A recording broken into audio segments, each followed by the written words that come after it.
Welcome to the recording in progress. Welcome to the Thursday night Big Book Workshop. I'm John. I'm a grateful recovered alcoholic. Sobriety date's January 7th, 2020. This workshop is facilitated by Tony.R and myself tonight. We'll keep everybody muted for the duration of this workshop, except for the facilitators. Any inappropriate behavior will not be tolerated. And you'll be removed by one of the co-hosts. Also, we're recording, as you might have heard, but it's just audio only, no pictures or videos. So it won't be anything that you say. Please note, Tony will be taking questions after the meeting. So if you have anything that kind of comes to mind, write it down so you don't forget. And how we open this meeting is with the third step prayer on page 63 of the Big Book. God, I offer myself to thee, to build with me and to do with me as thou wilt. Relieve me of the bondage of self, that I may better do thy will. Take away my difficulties, the victory over them may bear witness to those I would help of thy power, thy love, and thy way of life. May I do thy will always. It's all yours, Tony. Don't forget to unmute. Right on, recovered alcoholic. My name's Tony. Thanks for joining us tonight. Having us in your homes. Sobriety date's April 8, 1989. I'm going to kind of do an overview here and kind of look at some points. I think it's been a pretty exciting process. Every time I go through this, I find more expand on things, more in depth, and kind of still amazed at how much we can look at the same thing and kind of expand and develop on the true meaning of this thing, right? So we've kind of looked at, well, in order to really understand step 12, and working with others, it talks about when you get to 88 and then page 89, we hear that the AA recovery program is in the first portion, right? The AA recovery program is in the first portion. How many people has heard that before? We read it in the basic of the book. So where does the AA recovery program end and where does the application start? Which is kind of interesting. Where does the steps turn into principles? And it's right here from page 88 into page 89. Because if I didn't have the rest of the book, like they didn't have it when they wrote this, like, you know, they weren't using a book, the 12-step people in the beginning. How many people find that surprising? They maybe use other reference like the Bible, Sermon on the Mount, and stuff like that. But they didn't have this kind of what we have today. We call the Big Book of Alcoholics Anonymous. They put their collective experience together like 4 years afterwards. They kind of all agreed on certain points and certain ideas. Are we kind of good with that? Kind of good with that idea? So before the working with other parts, they had a solution, they had a formula, but then as they started working with people, they started coming up with their experience, strength, and hope. They started to see certain things. They started to understand things better. And in the back of the book where they talk about, we realize we only know a little. Anybody ever hear that reference? All the time. People do not understand what they're talking about, because if they only knew little, then they would have started that disclaimer in the front of the book. Right? Like, right? I've never read a book that said, hey, we'll bring you to the ability through our experience of having a psychic change or spiritual experience, enabling you to recover from this illness, right? Sell you on the idea and then at the end go, joking. Joking, right? So I pray to kind of ahead of a time where we're going to go with this thing. I guess that's where we're going to go. Let's understand what they're talking about here. So we see working with others, and then they start going through different aspects to the wives, which is applicable to any relationship. It's not just to the wives, it's any relationship, right? And so we could take some good tidbits out of their experience, strength, and hope. Then they got the family afterwards, which is a phenomenal chapter. And what are they talking about? How to expand, right, these principles in all my affairs, and all these areas, some of the trouble spots that they had that it expanded on to pass to me. Person is just starting on this road. Is that kind of, so I could look at their experience, strength, and hope, and get some ideas on application of these things and kind of move forward. Then it's kind of interesting. They have to the employers. How many people has read the chapter to the employers? Which is really interesting, because after you've gone through and you read chapter to the employers, most employers know more about alcoholism than the members within our own fellowship. They have a better grasp of alcoholism and the hopeless future and why these people can't seem to get sober and the solution that we found than most people within our own fellowship, which is kind of scary when you kind of, it's kind of really interesting chapter, right? And have some great ideas there working with other people. Then they have a vision for you.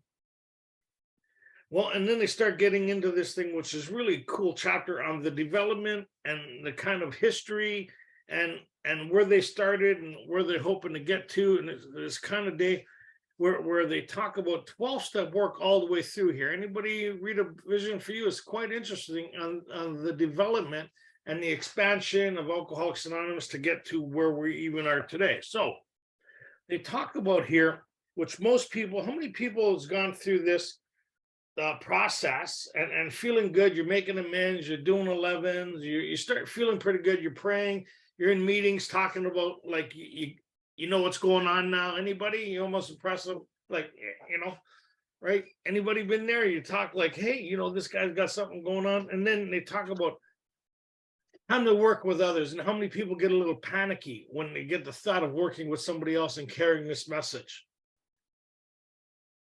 What's really funny is they kind of knew that, right? So we're going to kind of go, we've been through this process, we're going to go backwards right through it, but we're going to go through the final summary or conclusion, what they're saying as we read through this whole thing. Because as we read through all these different chapters, we'll get different ideas on application on these principles. Does that kind of make sense? Right? And different areas or things. So what they talk about here, thus, so page 162.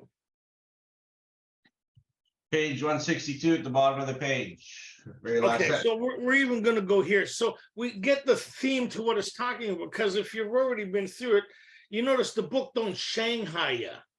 It don't start talking about something and leads you to an understanding and then go somewhere totally different and leave, oh, I wonder where they're going with this. They walk you through the whole thing. They tell you what they're about to read, the purpose of reading it, and the result of reading it. How many people's noticed that with the book? Right? And if you're not sure what one paragraph is saying, what would you do? You'd read the paragraphs leading into it, right? And the paragraphs leaving it. So what we're trying not to do is create a doctrine. Hey, Cosmo, sit. Create a doctrine, right? My rescue dog. Done. So we're not creating a doctrine based on, oh, we read one paragraph and we do a whole talk around it. Does that kind of make sense? We hear. So every few days, let's start with there. Every few days. Which page are you on? 162? Yep. Okay. Near the top of the page. That's right. Every few days, this doctor suggests our approach to one of his patients.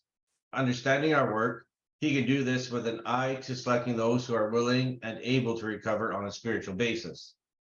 Yeah, so he's talking to these people who are afflicted with alcoholism, right? And he's talking about our approach, right? You see the theme, what's happening here? So let's go down. Someday, we hope that every alcoholic who journeys will find a fellowship of Alcoholics Anonymous at his destination. Pretty cool, right? So that's not happening there, but that's their hope. So when you think when this was written, right, in what, 1939, right? That, and where we are now, pretty remarkable, the foresight and the hope that they were hoping has come to fruition. It's pretty wild when you think, like in Vancouver here, like you can go to a meeting almost 24 hours a day here. Right? It's not the solution to alcoholism, but it's the support, and hopefully we can find one there when we go there that somebody will 12-step us. Go ahead. To some extent, this is already true. Some of us are salesmen and go about. Little clusters of 2s, 3s, and 5s of us have sprung up in other communities. Through contact with our 2 larger centers, those of us who travel drop in as often as we can. So how many people have been on vacation here, or trips or cruises? And like the idea that there's meetings available. We have fellowship, and it's pretty remarkable. We have world conferences. I mean, when you get really well, Like the highlight of your holidays is planning around AA events. Who would ever thought that? One day you'll be planning your holiday around AA events. You think these people have lost it, right? Imagine somebody new you're new dying of alcohol. Yeah, one day, you know what? You'll look forward to having your holidays around events that we put together. Be the highlight of it. Is like, what? Go ahead. This practice enables us to lend a hand, at the same time avoiding certain alluring distractions of the road about which any traveling man can inform you. Thus we grow, and so can you. So who are they talking to? They're talking to the individual who's reading this book, right? Yep. Yes. So they don't have the same experiences as those who have written a book yet, have they? But they have the experience of going through this process, but they don't have the experience of the fellowship that is created around them yet. So there's two different experiences. So they're saying you can have this experience too that we've enjoyed. Does that kind of make sense? How many people remember when you're kind of starting at this thing, AA seemed very small. The meetings in your neighborhood, this and that, didn't seem like a lot of people. And as you started to get more sober, you realize, wow, this is pretty vast here. The service work, all these people, New York, right? Assemblies, it's pretty wild how big AA has become, right? And the people who are involved in making this thing happen. But we don't have that in the beginning, right? But go ahead. Though you be but one man with this book in your hand, we believe and hope it contains all you will need to begin. So all you need to begin what? Not only your 12-step work and carrying this message, right? Because you've already gone through the process. Yes? Yep. Right? So you've already had the experience of what we're talking about. Now to begin what? To create the fellowship you desire. See how that's going? It has all you need. So why would on the next page would it go, oh, we only know little in regards to having all you need, so they're contradicting themselves? It says you have all you need, right? Go ahead. We know what you're thinking. You are saying to yourself, I'm jittery and alone. I couldn't do that. This is cool. This is cool. They're going, we know what you're thinking. And this is where you go, how do you know that? No, how do you know that? Because they've all been there. Every single one of us, somebody took the time to participate in the saving of our lives. We have a lot of us who've experienced this thing, have a sense of real gratitude for those who have saved us from the fate that we were on. When you experience this thing on the level, it is something that pierces your heart, not your brain. It kind of happens in here when you realized like the fate that you were saved from and the experience that awaited you, and it's no longer your fate. It's a pretty humbling thing. Like if you were to somebody, like if you were having and you were dying and somebody saved your life, every time you seen them, how would you feel toward them? Even though they would say that was their job, you'd still feel that overwhelming gratitude, wouldn't you? Yep. Okay, go ahead. So you're saying to yourself, I'm jittery and alone. I couldn't do that. But you can. You forget you have just now tapped a source of power much greater than yourself. See how fast we forget? Right? Read that again more slowly. Look how fast, like we're at page 163. We've gone through the whole process. We've read it, and they use the statement, a now statement. Not 2 weeks ago, not 3 months ago, not a year and a half ago. Now that I've done a step a year, 11 years ago, or step a month or step. Now when? Since doing this process. So it's giving you a timeline, like we're going through this quite fast. Right? And the faster we have the application of it, the faster we are going to recover from an illness that's killing us. Because if we don't recover from this thing, which usually takes place in a few months, what's our fate? Relapse. So that's why we realize we're on a life and death errand. The only thing that'll save us from the fate in step 1 is the psychic change available, or what they talk about in step 2 as the result of this course of action. Do we all agree on that? We all concur? That's what we learned. So we got it. So remember, read that again. You forget that you have just now tapped a source of power much greater than yourself. That's funny. You forget how fast we forget, eh? Like we remember a lot of us did the 4 or 5. We talked to each other every week extensively about this relationship. And then how many people has had problems this week where you went it alone and thought about praying after mass disturbance? Oh yeah. Oh yeah. I tried to figure this problem out for 3 days. Oh yeah. Oh yeah, maybe I'll pray about it. So 3 days later, I've done my 11 on my request to God to fix these things, right? The negotiation. Anybody still at the negotiation stage with God? That's funny. Like when you get later, or how about the manipulation stage? I always like that. Trying to coerce and manipulate God. That's funny. Like I catch myself doing that. I used to do it a lot when I was new. Like, that's why it says it takes years to bring about, like to recover. We're miracles of mental health. When you cover that, you might pause for a second and the people around you will go, really? Go ahead. So To duplicate with such backing, what we have accomplished is only a matter of willingness, patience, and labor. well, that's exactly how we got this thing. Isn't that funny? To duplicate. To duplicate means to create the same experience, does it not? Yeah. So it's collective. So the problem's collective, the solution's collective, the course of action is collective, and the result is collective.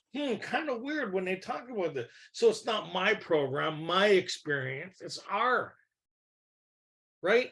This program was put together by these people that I utilize in my life. So if I want to duplicate this or help somebody else achieve it, then I need to take them through the same process that I went through. And it's not my program.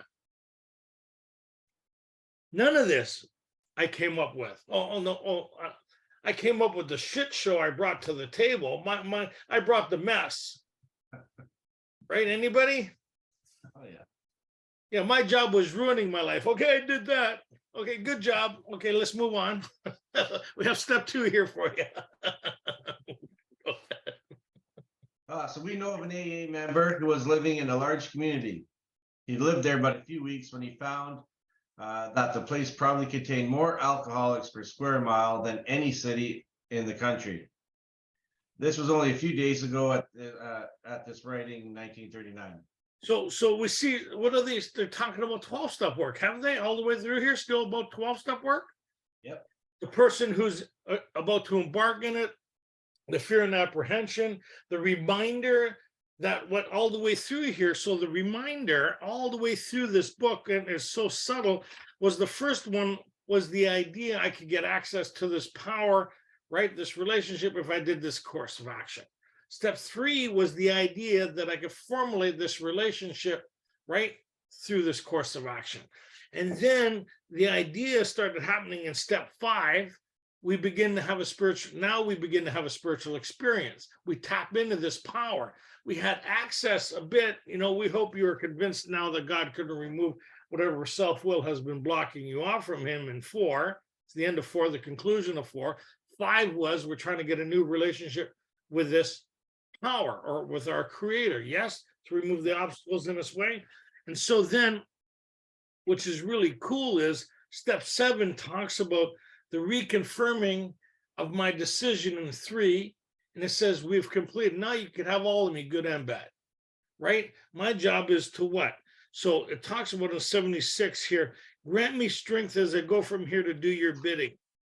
We have then completed step 7.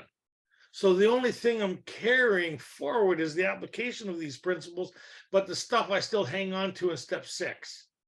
Doesn't ask me to work on any of this stuff. But you see how in our fellowship, how we try to change the spiritual process of the access to this power that creates the change to us taking credit for it. Right? It's subtle. It's so subtle. That's why they say, wait a minute here. We know you're going to start thinking, let's remind you what this is all about. On page 77, it talks about our real purpose is to fit. You know how many people leave that word out of there? I don't like the idea of fitting. I like the idea of, right? Our real purpose is to be of maximum service to God and the people around us. That's not what it says. It's to fit, to make purpose, to make effort. right? Because those of us who work with people and who do 12-step work and put on these groups and it takes a lot of effort. Right? Like I remember, like without getting into it, I remember like guys used to talk behind my back. I know it's hard to believe. Right? And they'd say, "Oh, who's that guy think he is?" He says, "Well, that guy's been doing the Big Book Study Workshop in Vancouver for the last 22 years. What have you been doing? Traveling an hour, sometimes an hour and a half to come down to put on the study so new people will find a place where they can find an answer and then drive home again." Right? For the last 15 years, he's been living in Langley when he used to live in Vancouver. Well, it's 20 minutes away. Why does he do that? Well, one, because of the gratitude and the responsibility I feel for those that went before me who did that for me. A sense of purpose and drive. I think that they talk about that in one of the stories, right? They talk about that thing, right? And so to fit ourselves and the life I get to live as the result of that. So when you kind of go back here, and then you look at on page, we'll go down now. So our fellow worker, you see how they've changed the conversation from you and us to our fellow worker. Now you're a part of this whole thing. Interesting, right? Earlier it says we know what you were thinking, but we need to get you in line with our experience. So now you're in line with that idea. Our fellow, you're part of the collective now. I thought it was interesting how they use that wording, right? Anybody ever notice that? Interesting. Okay. So you want me to read that? Page 160. Oh yeah, don't leave people on suspense. You might as well read it. Bottom of 163. So our fellow worker will soon have friends galore. Some of them may sink and perhaps never get up. But so that's true. How many people have seen that? Been witness to that, right? But if our experience is criterion, more than half of those approached will become fellows of Alcoholics Anonymous. Isn't that interesting? Fellows of Alcoholics Anonymous. So that goes back to the statistics of alcoholics who came to AA and really tried. 50% of those got sober at once, right? 50% of the people approached will engage in this thing. 50%. Why? Because we'll start having an eye for them. We'll be able to see these who are afflicted with this thing. Where did we learn how to do that? We learned working with others. The same way somebody had an eye for us. Out of all these people, why were these people becoming so interested in me? Because they were able to see something that you were totally unaware of. And they took interest in me. They started participating in the saving of my life without my acknowledgement or consent. That's what 12-step work is. We'll get into that in a second. I guess we're going here. I prayed earlier, and this is where God has us. Go ahead. When a few men in this city have found themselves and have discovered the joy of helping others to face life again, there will be no stopping until everyone in that town has had this opportunity to recover, if he can and will. So they're sounding pretty excited now about the idea of being able to help all these people, because I was one of those people in this place dying. There seems to be something here. And remember what they talked about earlier, being a textbook. Many could recover if they had the same opportunity we have enjoyed. So how shall we present to those, right? Present what? The solution. Many could recover if they had the same opportunity we have enjoyed. Was that meetings? No. How many people sat in meetings dying of alcoholism? Just because you're sitting in the airport doesn't mean you're going anywhere. Right? You need an itinerary, you need a flight plan, you need a game plan. You need to know what plane you're taking. They won't just let you on any plane. Right? You need to plan ahead.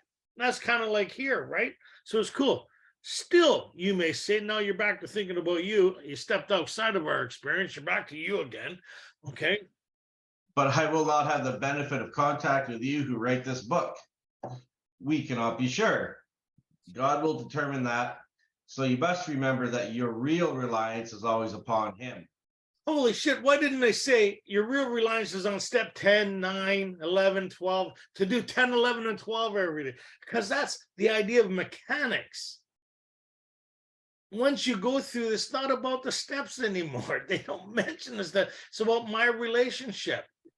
The idea of not me working on me. I do 10, 11, and 12 every day. So can you do 10, 11, and 12 every day and not have a relationship with a power greater than yourself?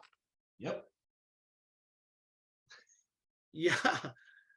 A lot of people do 10, 11, and 12 every day with no relationship with a power greater than they're working on them. I'm working on this problem. I'm working on that problem. I'll pray for help in the morning. I'll give thanks at night. I'll go unsupervised all day long because they think they're doing 10, 11, and 12. So I know what Robert said. If you've gone through this, no, you're going to have a relationship with a power greater. But I'm talking about those people who go, I do 10, 11, and 12 every day.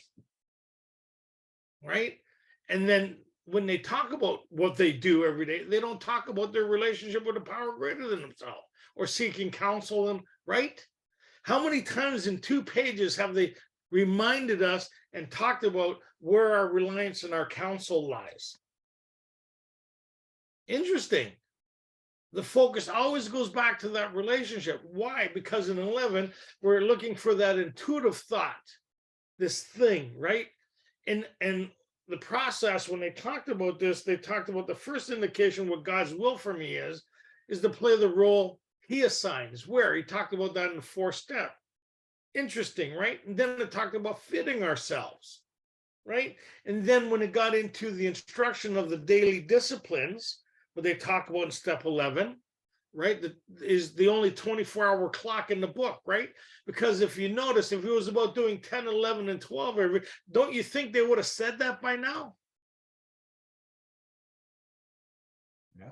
Whoa. And people, mostly people who work in treatment centers or from the Pacific group or somewhere will talk about, we do 10 every day.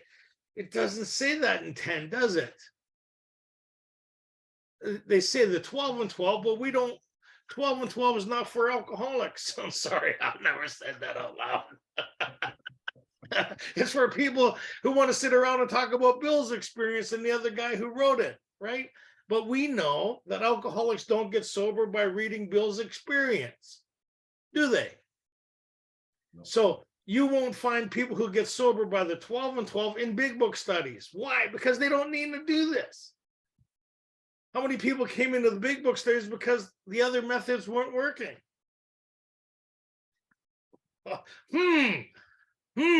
Okay, so, and most 12 and 12, like, hey, remember, 11 years in and out. Before my last, I was in 4 12 and 12 studies. I was running one. Get that into you. I'm running a 12 and 12 study, helping new people obtain something I have no idea about. But I'm sure if we read about it and talk about it enough, we're going to get this thing. You see how right here, they're talking about carrying a specific message. Why? Because I have had the practical experience of experiencing it. So I'm going to help duplicate it in somebody else's life. What? By taking them through the exact same process that I was shown. It's not my process, not my steps, not my program. But I get to utilize these principles that keep me connected. So read that again. God will determine that. So you must remember that your real reliance is always upon him. He will show you how to create the fellowship you crave. Which was awesome. So anybody remember when you went to meetings at first, you're so lonely, lost, and kind of bewildered? And then somebody kind of, without you realizing it, started showing you a bit of kindness. Right. So we felt good, but that in itself wouldn't be enough. And then somebody took interest in you and you thought it was your idea to ask them to be your sponsor. And you thought it was your idea to start the steps. You thought it was your idea to pursue this solution. Right. Anybody? And you'll watch that happening in somebody else as you start working with them. They'll think it's their idea to ask you to sponsor them. You've invested 3 months in them, but no, they'll think it's, and it's funny how we guide people all the way through this and then they take credit for it. I don't know if I know nobody's ever done that here, but it's subtle when we get to watch it. And then what's really funny is you work with some people and they'll talk to one other person about the same thing, and they'll go, hey, you know what this person's been trying to tell me? And they'll go, I figured this thing, this is what I love. I figured this thing out. Yes, you did. Yes, you did. Us talking to you for 3 months continuously, and you figured it out. That's good. Yes. Okay. And then you leave and you'll have to phone your sponsor. This one's killing me. This one's killing me. Well, you better go to God with this one. I'm going. That's why they say intensive work, right? And you won't have any more gratitude for your sponsor and the people that took time out of your life till you start working with a puker and these genius type minds. Huh? And you always just kind of end a conversation before you start swearing at them. Just go, okay, I'm gonna. Some of you know what I'm talking about, right? Yeah. Okay. So they're talking about, right? Our book. Our book is meant to be suggestive only. We realize we only know a little. In regards to what? 12-step work. And creating the fellowship you crave. Yes. Yeah. No, we only know little in regards to recovering our relationship. This gives us all we need. And the rest isn't found in a book. The rest of our development is to grow in understanding and effectiveness in my relationship.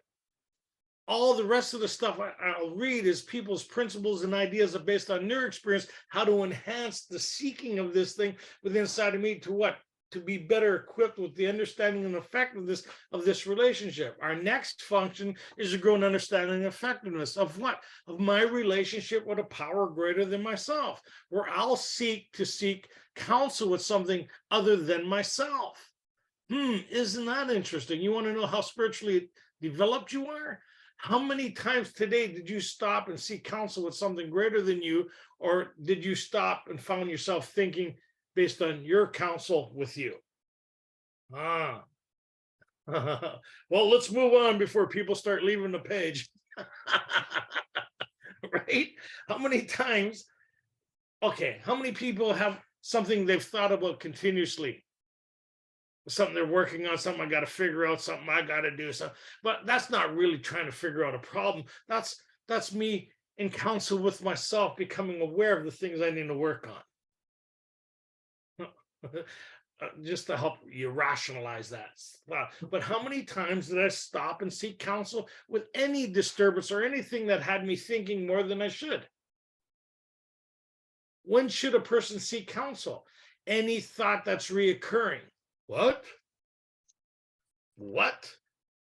So how many people's had more reoccurring thoughts today and never sought counsel or interruption of that? How many people spend a lot of time concentrating on shit you have no idea to take care of? Did you stop, seek counsel? Hey, God, can you help me with this? Right? Is it something that's happening today? Can you relieve me of the bondage of this thing? I seem to be stuck on this. Hey, God, is there somewhere I could be of service and go help somebody?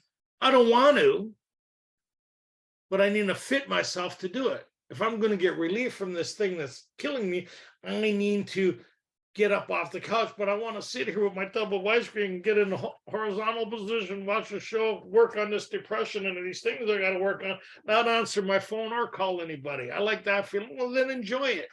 But don't complain about it at the next meeting you go to. Right? Are we not a victim of the delusion that we could rest satisfaction and happiness? What do you mean? I'm starting to see it. I see how stuck to my story I am. I like my story because it could rationalize my behavior.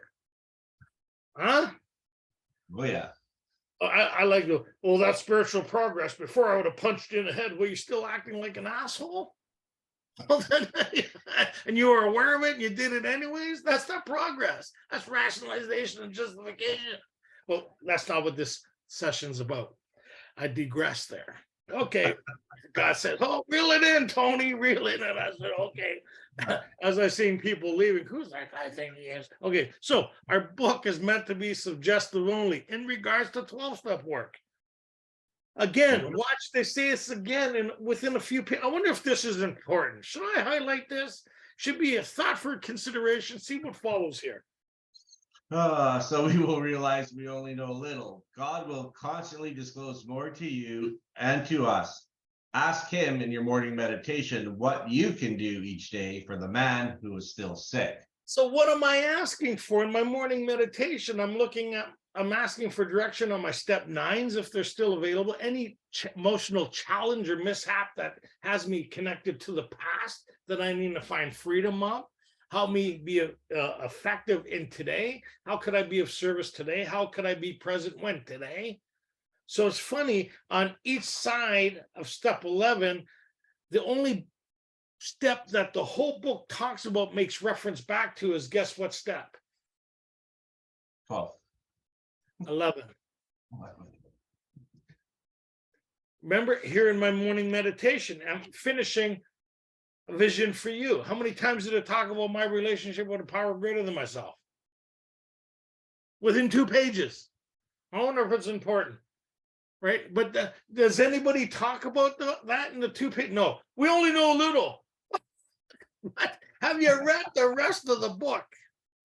Right? So then we get on over, I'm on a roll here, might as well. We'll do resentments again in a couple of weeks, but they talk about page 83. This is, you hear people, the steps are in order for a reason. We read them in order for a reason. The application is done out of sequence. Well, no, it's not done out of sequence. What do you mean they're not done out of sequence? They're done in relationship to my relationship with a power greater than myself, because I'm seeking counsel with that power. I'm not doing, you notice it in step 10 where it says continue, it didn't say continue to do step 4, continue to do step 5, because if you read just step 10 without doing 4, 5, 6, and 7, you wouldn't know what the hell they're talking about. You'd think, oh, continue to work on me. I can do that. And when I think there's a problem, then I'll bring God into it. Well, there's the problem. You're bringing God into after the car wreck, not before the car wreck. In BC, when you bring a car into this problem, you need to get a safety before you're allowed to drive it. What? Yeah, we want to make sure there's brakes. We don't want insurance claims. That's what kind of step 11's about. Hey, we need to make sure this vehicle has brake. What brakes? You. We need to put a clutch where there was never a clutch before in between your gearbox and your drivetrain. We need to, right, to be able to disengage it so it's not driven, right? With the apology shortly to follow, or the court case. So, ready? So we clean house with the family. Everybody see that? Page 83, about 7 lines down. So we clean house with the family, asking each morning in meditation that our Creator show us the way of patience, tolerance, kindliness, and love. What? In step 9, why are we reading this in step 9? Why are we reading it at the end of the book? Because that's what this whole thing is about. Why did we start this thing? Because lack of power is my dilemma. What's this whole thing about? I need this to become a working part of the mind. What do I need to become a working part of the thought of others? How could I be of service? Because I'm now in counsel with something greater than myself. Mind you, here's the Father, we're his agents. I have a new employer. I'm spiritually employed today. It may sound kind of weird. That will provide all that I need. I got a benefit package beyond anything you could ever imagine. I'm now a unionized worker. I work for something greater than me, right? It provides all that I need. It may sound kind of weird, but I know what that means because I watched it happen in my life, and I come to trust and rely on this thing. You may think I'm crazy, but I'm okay with being this kind of crazy because I've never been happier. My life's never been better. You could only wish you were this kind of crazy. Because I'm on the right side of crazy, and I know what side of crazy you're on, and there's nothing appealing about it. At least my cracker and cheese are on the same plate today. I don't have to go to 2 different plates to get them in association with each other, right? Like, you know, I'm perfectly fine with my level of mental health. I got 2 signatures saying I'm okay. Huh? How many of you can say that, right? I don't know where I go sometimes. It's hard to like sometimes I go, holy shit, Tony, you're going to be 34 years sober. I can't even imagine. I remember before I went through this process, my God, I love Alcoholics Anonymous and those who have found this way of life because they just loved me where I was to enable me to have. So they talk about this thing. So now let's go back over it. Let's keep reading. Let's go. On page, 164. Oh, 164. We're going back. Okay. And give me a heads up. Okay. I'll look at each of that. The answers will come middle of the page. If your own house is in order, but obviously you cannot transmit something you haven't got. See it. Oh, go ahead. Yeah, no, yeah, like, So this is kind of like the opposite what they were talking about on page 63 in regards to the third step prayer. This is the other side of that idea. This side of the idea on page 63 was the possibility of these things. These things are now possible if you've done these things, which is kind of interesting. As we went into step 11 on page 85, at the bottom of the page, it says, if we've carefully followed directions. If we've carefully followed directions. So the biggest word in the book is if. If I haven't done these things, then don't expect these things. If I haven't done these things and you're alcoholic, then expect these things. So the book tells you both sides of the story. If you're alcoholic and you haven't done these things, then this is what your fate looks like. If you have done these things, then this is our experience. Pretty cool, right? All the way through this, it tells you why you need to do it, the results of doing it, and what happens when you don't do it. So all the suggestions are free. Pretty cool, right? The only ones you pay for is the ones you don't do. Some of you will catch that a little later. Okay, go ahead. See to it that your relationship with him is right. And Again with the relationship. Like, is that what this whole thing is about? Like, can they talk about something else? Can we talk about us for a minute and how great we're doing?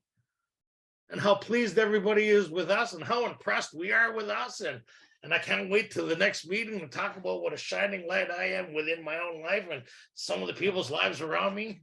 Can I share any burning desires? Yeah. Oh no, here we go. I like the ones that say, I ain't got much to say and spend 20 minutes proving it, right? Sorry, did I just say that all out loud? Okay, go ahead. Oh, I see you're right. And great events will come to pass for you and countless others. Great events. And if they're using that kind of language with us, it must be pretty impressive because it takes a lot to impress people like us. Right? When they say, you'll be amazed, it takes a lot to amaze people like us. What people get excited about, we kind of wonder what what? So when we get amazed by shit, you know the shit's real, right? You know it's something like, well, when something gets our attention, come on, think about it. Huh? We know the building's on fire, but we'll leave when it gets to the door. All those people screaming, overreacting. I don't know. Okay, go ahead. This is the great fact, capital G, capital F. This is the great fact for us. Abandon yourself to God as you understand. Again, 2 pages in, how many times are they going to talk about this relationship with God? That's what you'd be thinking if you never went through the first part of this book. Because you would think, when are they still about you? Now we realize the contract is I get to enjoy life beyond anything I could ever imagine if I keep my relationship with this power enabling me to have a daily reprieve. And a part of that contract is to be of service to God and the people around me, to fit myself to be of service to people around me, to do his bidding, to carry this message to those who are still dying. Because somebody's making a phone call right now. What does a phone call mean? God, or whatever, I need help. I'm dying here. There's got to be a different experience. How many of you have been there? There's got to be something different. Bill was there, right? And you notice Bill didn't go looking for this thing found Bill. And 90% of the people on here, when you kind of look back, somebody found you. And I like the people, those of us been in this group for a while. I just happened to fall into this group. Yes, we know you did. We've been waiting for you. You have no idea that God's been looking after your sir. If God's lined you up with us, he knows something that he hasn't told you yet, but we know. You just come with me, my pretty. You come sit over here, okay? You just relax. Put on that seatbelt because your world's about to get rocked. No, go ahead. Oh my God. I can't believe, yeah, like, you know what? I'm really excited about this shit. Like, pretty well. Like, you think 34 years later, it'd be like, what's so exciting about this? Right? Because I watched people come in who were in the state I was in, and they got led here, or somebody got a hold of them, and we got a hold of them. We started walking them through this experience where they started to have their own experience, where they started to get excited about this thing, where this thing didn't need to be explained anymore. Right? There's something electrifying about this thing. And that's what they're talking about here. It's pretty wild. The difference between those who've experienced it and haven't experienced it is those who are still looking for an explanation and those that no longer need an explanation. Remember Bill, right? When he went through this thing, he was doing now check his newfound thinking with the new God consciousness within. He was rocketed, but first he was alarmed. Remember? It was a new peace and a new happiness. He was having the same kind of experience Ebby was having. It's pretty wild. There's something different about my friend. He was inwardly rearranged. There's something, his eyes were different at 2 months sober. It's pretty wild what's available here. And the only limitation to this whole thing is who? That's what they're getting at all the way through here. So if you're still in a relationship with you, it's going to be limited. Sometimes quickly, sometimes slowly. What is the shifting of my reliance, the shifting of who I seek counsel with, the shifting of who I'm looking to solve these problems? The day I stop working on me and the day I start working on my relationship is the day my life changed in a way beyond anything I could ever imagine. Did it happen overnight? Oh, hell no. Some of you heard that last week, 7 years sober. A self-administered beating and snot running out of my nose, the lip running across the floor, but there was nobody else but me. Oh, sure, other people were more to blame, even sober. Anybody been there? And then I turned in all things to the Father of light presides over all things. My life's never been the same. And I got a really phenomenal life for a guy who comes from where I come from. Unbelievable. And it's all on loan. So here's what's happening. Go ahead. Admit your faults to him and to your fellows. Clear away the wreckage of your past. Give freely of what you find and join us. We shall be with you in the fellowship of the Spirit. And you will surely meet some of us as you trudge the road of happy destiny. May God bless you and keep you until then. Okay, so what's ready for something here? Go to page 63 for a second. I don't, like, ahead of the meeting, I just asked for direction, right? And I said, I had an idea where we're going, but God has another idea. So go to page 63. So you're at page 63 here. And I'm about to make this decision. What decision? We thought well before taking a step of creating a union or creating an alliance with this power. Right? People use the word surrender. Well, it's not my opposing force. It's my ally. I need to join forces with this thing to overcome something that's trying to kill me. What's trying to kill me is alcoholism. I cannot combat it on my own. I need to create a defense other than me. So that's where they talk about, watch this, ready? After the third step, person says, we thought well before taking the step, making sure we were ready. Yes, I know. Remember when they talk about being convinced we're at step 3? What do we mean by that? I see what my fate is if I don't have this experience, what they talked about on page 44. We had 2 alternatives, to go on to the bitter end or have a psychic change or spiritual experience. Yes, we're all on that. Yep. So here's my decision, which is really cool here. We thought well before making sure we were ready. Okay, so I'm enlisting. That's what you're telling me. I'm enlisting here. I'm not getting drafted. I'm not getting the alternate. I have to. I'm making the decision to have this relationship. God's not forcing me to. Nobody is. Nothing is. I'm not surrendering to this thing. Nothing. It's like it's available to me if I care to have it. Why would I want it? Because of these people who have this relationship seem to have a life beyond anything I could ever imagine, achieve, or create on my own. And I'm dying from something I can't alter, change, or outrun. It has me. Says, I want this thing. So am I willing to go to any lengths to get it?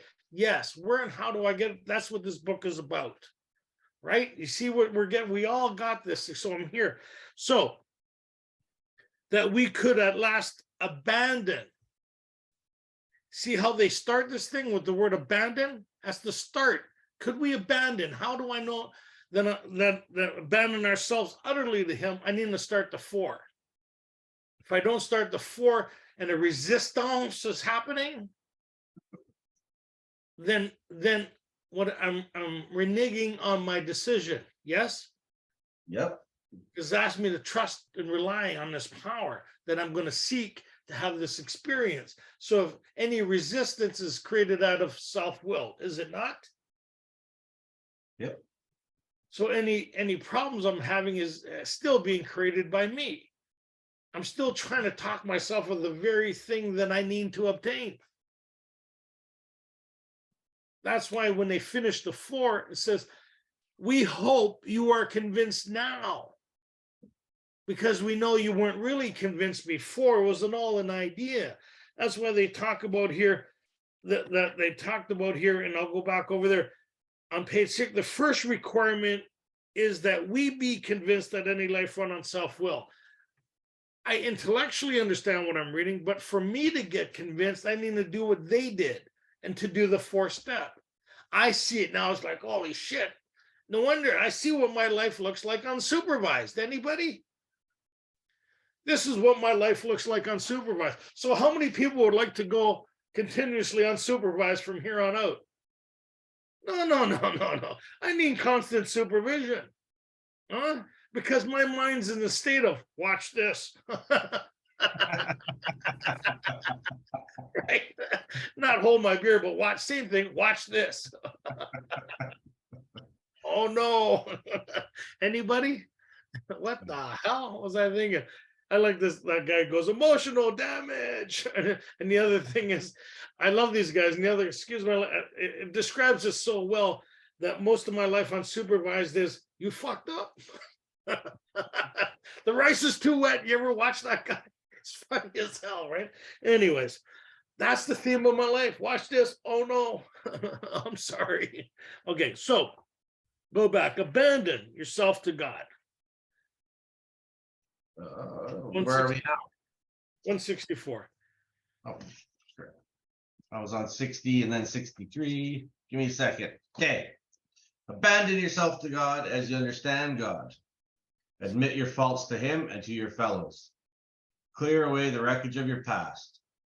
Give freely of what you can find and join us. What you find and join us. Yep. We shall be with you in the fellowship of the Spirit. So now we just entered a different fellowship. We came into a physical fellowship with people, places, but there's another fellowship, the fellowship of the Spirit, the 6th sense, this entity, this thing that connects us. And each man, woman, and child's fundamental idea of God, or this presence, is this thing, right, that we kind of get a glimpse of that will develop. Is anybody here ever think about somebody and they phone you? That kind of thing, like, oh, I understand Morse code, and someone else gets a message. I understand a phone call, right? That when I make a call here, I could talk to my friend in Iran. 7 billion people on this planet. I could punch in a couple numbers on the phone and he'll answer it in Iran. I could sit on a computer and have FaceTime with somebody in Indonesia But I don't think God can look after this stuff. I don't see how God's going to take it. We could see the miracles of man and we think, wow. But yet we'll limit what God can do. Come on, anybody? So if we could achieve this at this level, imagine what this power can do if I'm tuned into it and working within its realm. What limit would there be to the accessing, developing, and experiencing of this all knowledge and all power? What would be the only limitation to it? Yeah, so what would be is like having a bank card with an unlimited amount of funds available to me on a daily basis. But I'd go to the bank machine and only take out 10 at a time because in case, I don't want to.